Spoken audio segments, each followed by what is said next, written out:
You have the core sources of power on one hand. The DNA, the foundation. Exactly. And then you have these expanded forms, or what are really influence tactics, how that DNA actually gets expressed in the real world. And that distinction is everything, isn't it? It's paramount.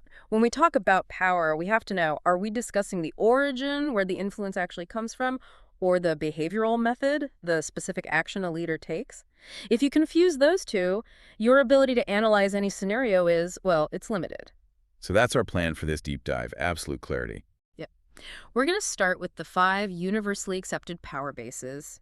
Then we'll look at how and why modern frameworks add to that list. And crucially, we're going to spend some real time unpacking situational power. The big one. Oh yeah, it's the context modifier that, changes how everything else works. Perfect. Let's start right there, at the bedrock.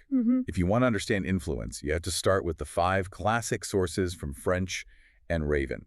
These are the true bases of power. They are the absolute core, and because they're so fundamental, we should use that mnemonic that helps so many people remember them. I like this one. Real experts can lead respectfully. That gives you referent, expert, coercive, legitimate, and reward. Okay, let's break them down one by one. Not just the definition, but why they matter. Let's start with legitimate power. Legitimate power it's structural. It flows right from the org chart. Your title, your role, your official authority. It's the power you have just because you're sitting in a particular chair. What's interesting to me is that it's also the least Sticky. right? That's a great way to put it. It's not sticky at all. The moment you leave that job, that power is gone. It just vanishes. It doesn't belong to you. It belongs to the role. So, quick question then. A senior manager has completely lost the respect of their team. Do they still have legitimate power? 100%. And that's the critical insight. Their referent power might be at 0, but their legitimate power is still intact.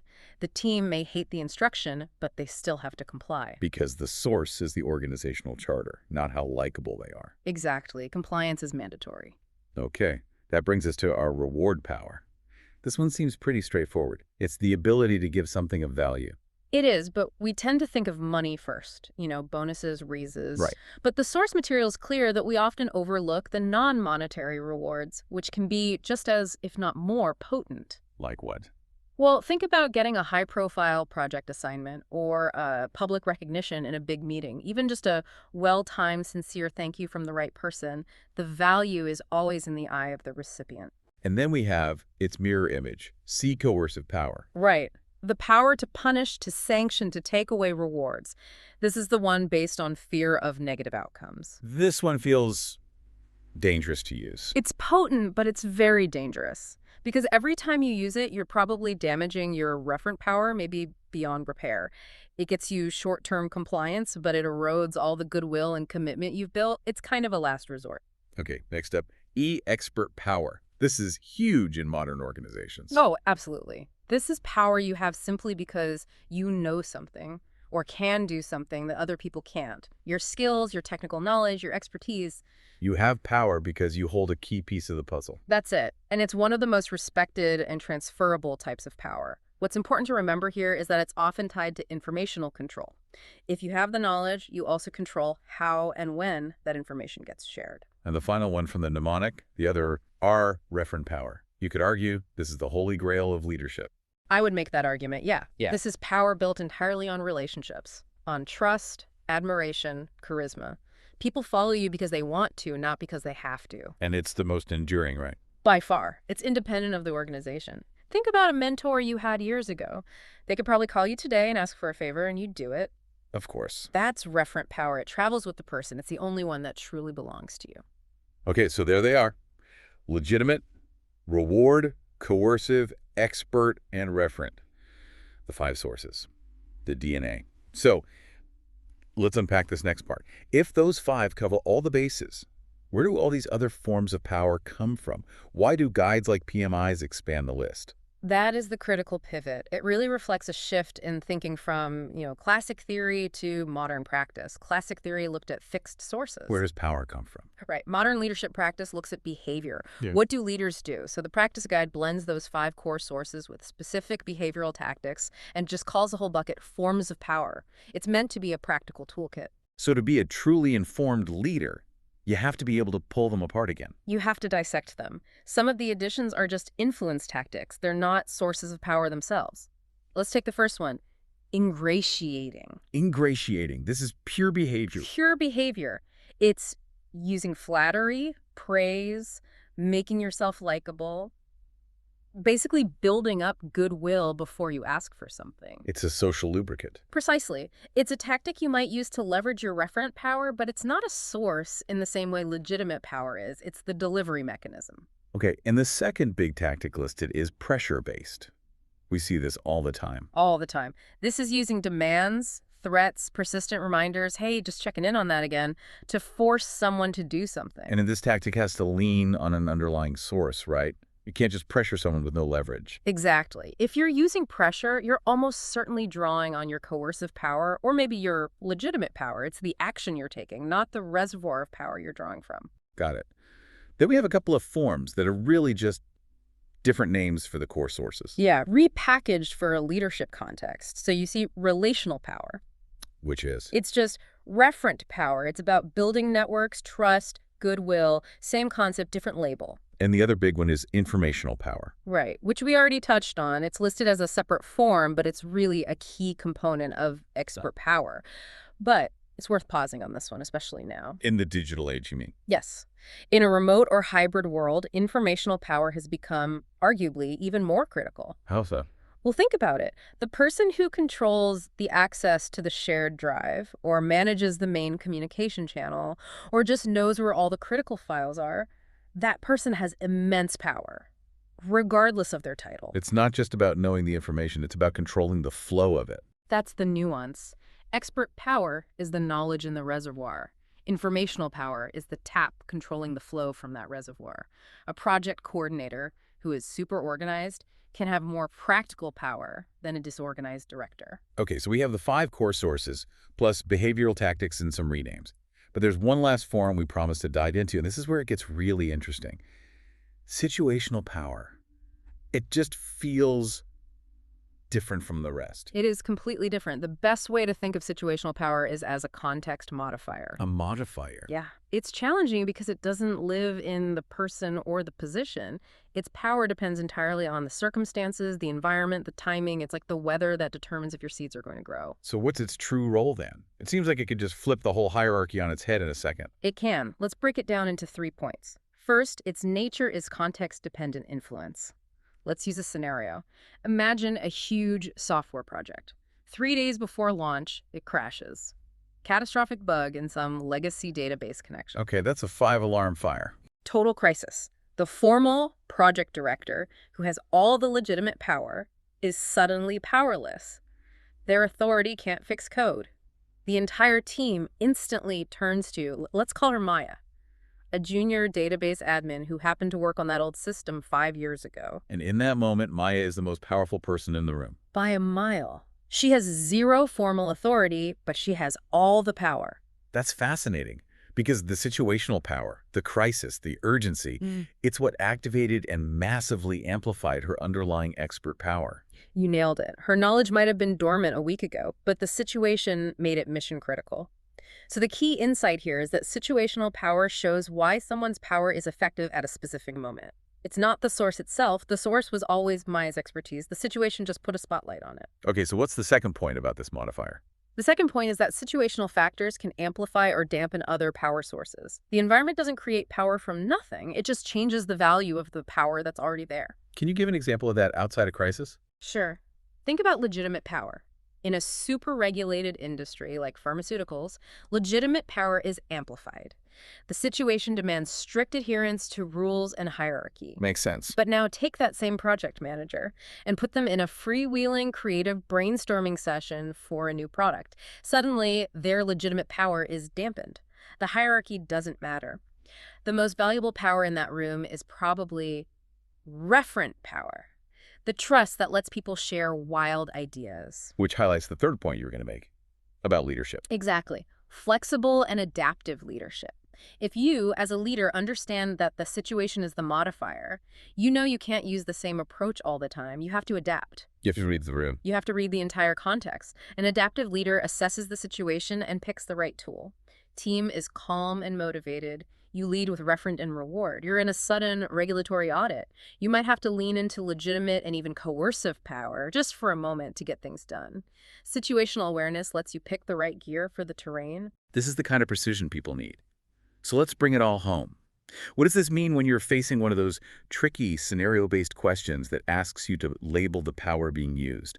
Let's give them some clear decision rules. Okay, 2 simple rules should cover it. Rule number 1. If the question explicitly asks for the sources of organizational power, your answer can only be one of the 5 classic ones. Legitimate, reward, coercive, expert, referent. Only those 5. They are the foundational origins. Okay, real 2. Rule number 2. If the question asks for the forms of power recognized by PMI or the practice guide, then you have to think about the whole toolkit. It's the 5 core sources plus the tactics and modifiers. So ingratiating, pressure-based, situational, relational, and informational are all on the table. Correct. That's the complete practical list. And for applying this, maybe when a question just describes a behavior, let's do a quick mapping guide to trace it back. Good idea. So if the behavior is flattery or charm, the tactic is ingratiating. It's not a source, but it's trying to build up that goodwill tied to referent power. Right. If the behavior involves sharp demands or threats, the form is pressure-based. And that maps directly back to the coercive source, or maybe legitimate if it's a role-based demand. If the scenario is all about trust, loyalty, personal networks, that's a form called a relational, and the source is 100% referent power. And if the influence comes from controlling access to information or knowing a unique technical detail, the form is informational, and the underlying source is expert power. And finally, the big one. If the scenario is all about the context, the deadline, the crisis, the timing, that's your signal for situational power. And remember, it's the modifier. Your job is to then figure out which of the 5 core sources it's amplifying in that exact moment. Perfect. So to just synthesize that final takeaway, power is the source, the origin, it's the fuel in the tank. Influence, or forms of power, is how you exercise it. It's the engine running the car. Getting that distinction lets you move beyond just knowing terms and into becoming a more dynamic, capable leader who adapts to the situation. Absolutely. So since situational power is that critical modifier that determines how and when other power sources work, here's a thought for you to mull over. Consider a time in your own career when the situation made someone with very low formal authority suddenly the most powerful person in the room. What underlying power base did that specific situation amplify? And maybe more importantly, as a leader, how often are you consciously assessing the situation before you decide which of your own power sources to deploy? Think about that context-dependent influence. This way, power is the potential energy, and the contingency is the friction, or the multiplier, or the obstacle. Right. We need to study the difference between the power you have and the influence you achieve. This is the crucial insight for you, the learner. All right, so let's unpack the fundamentals first. We need a common language, so let's quickly run through the 5 classic bases or sources of power that the research lays out. We can group them into 2 major buckets, starting with the 3 positional powers. Okay, positional. These are granted by the organization, and they reside in the job title, not the person. So the most obvious one has to be legitimate power. Yep. This is the power you get purely from a formal position, a role, a title. It's what lets a manager set deadlines or a judge issue a ruling.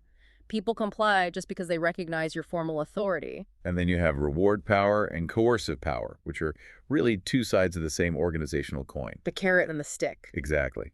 Reward power is the ability to give someone something they value, a raise, a promotion, public praise. Or even just a better work schedule. Sure. And coercive power is the flip side. It's the ability to punish or enforce negative consequences for not complying. That could be docking pay, a formal reprimand, or, assigning the least desirable tasks. It's the threat that something bad will happen if you don't fall in line. Right. And these 3, legitimate, reward, and coercive, they're grouped together for a reason. Their effectiveness hinges entirely on the structures of the organization. Meaning, if you leave the job, it's gone. If you resign today and take a new role elsewhere, your reward and legitimate power, they instantly reset to 0.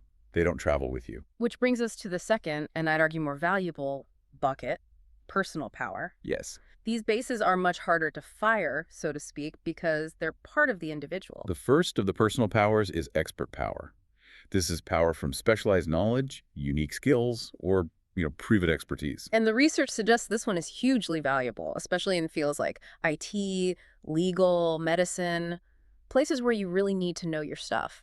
Oh, absolutely. And the final base is referent power. This is all relational.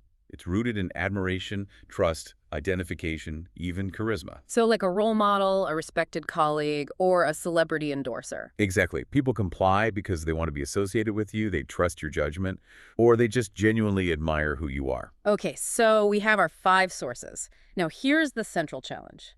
Let's imagine we have Alex, a brilliant, newly hired data scientist with deep expert power. And we have Blake, an equally brilliant data scientist who's been here for 5 years. They both have the same knowledge, the same degrees, the same formal expert base. But Alex routinely gets his complex, data-driven recommendations adopted by leadership, while Blake can barely get people to show up to his meetings. That is the perfect example. Why does their identical expert power translate into such radically different levels of influence? The answer has to be in those moderating factors. It is. It's not about the source. It's about the situational context, the contingencies that amplify or, well, muzzle the power you possess. So the effectiveness of any of those 5 bases is dependent on these situational factors. That's right. We need to dive deep into the 5 key contingencies that determine the real amount of power Alex, Blake, or you, the listener, can actually wield. Let's start with one of the most structural and fascinating ones, substitutability. This asks a simple question. How easily can the target of your influence get that same resource or skill from someone else? And the principle is inverse, right? Exactly. Low substitutability equals much more power. If Alex is using some niche, complex data software that only he and maybe 2 others in the country know how to use, Yeah. his expert power just skyrockets. His skill is incredibly hard to replace. But if Blake is running standard spreadsheet models that, frankly, any entry-level analyst could replicate, his substitutability is high. And his expert power is diluted. Right, even though his knowledge is technically deep. The organization is built in redundancy around Blake's skill set, which means his power is low. The second contingency is closely related. Scarcity. How rare or unique is the resource that you're controlling? This isn't just about skill. It can be about access or control. So if you're the only person who holds the relationship with the biggest client, or you control the last bit of budget for a critical project, That resource is scarce, and scarcity dramatically increases the leverage of whatever power base you're using. The research even suggests that low-level legitimate power, like, say, controlling the sign-off for basic office supplies, can become incredibly potent if the items you control suddenly become scarce. that makes sense. Moving on, the third factor is arguably the most emotionally potent, importance or criticality. Hmm. How valuable or urgent is that resource or outcome to the person you're trying to influence? If the thing you control is just a nice to have, your power is low. But if the need is urgent and critical, if the data Alex provides is the difference between a massive product failure and a successful launch next week, his expert power becomes indispensable. The importance of the outcome amplifies everything. The fourth contingency shifts our focus from the person to the organization's structure, centrality. How important is your position in the overall workflow, the information flow, or the network? Central people are gatekeepers. They're conduits. They might not have a fancy title, but they sit between 2 critical departments that need to communicate. This is often where people like Blake, our failing data scientist, trip up. Blake might have the knowledge, the expert power, but if he works in a silo, peripheral to the key decision-making networks, his centrality is low. And Alex. Alex, conversely, might make sure his data models are critical inputs for 3 different core business units, making him highly central and therefore far more influential. Centrality ensures your power is unavoidable. And finally, number 5, visibility. How visible are your actions, your results, or your position to others? This one is huge. You could have incredible expert power solving the company's biggest problems, but if no one in leadership or the network sees your success, your power base just stays latent. It's potential energy that's never converted. So Blake might be the genius who secretly fixes system bugs overnight, but because he doesn't communicate his results, he has low visibility. Meanwhile, Alex presents his findings to the Executive Steering Committee every month. It's not just about doing the work. It's about making sure the power you have is seen and recognized. When we connect all these contingencies, the sources give some really clear guidance on what types of power are most sustainable. They do. The most powerful and sustainable influence comes from combining expert power and referent power. The personal powers, the Yeah. ones that stick with you. Exactly. When you combine that personal power with favorable contingencies like low substitutability, only you know this, and high centrality, you control access. Your influence becomes highly effective. Yeah. And critically, it's often consensual. People want to follow you. And you contrast that with something like coercive power. Oh, coercive power is generally short-lived and it breeds intense resentment. People comply out of fear, but they give you the bare minimum and they're actively looking for a way out.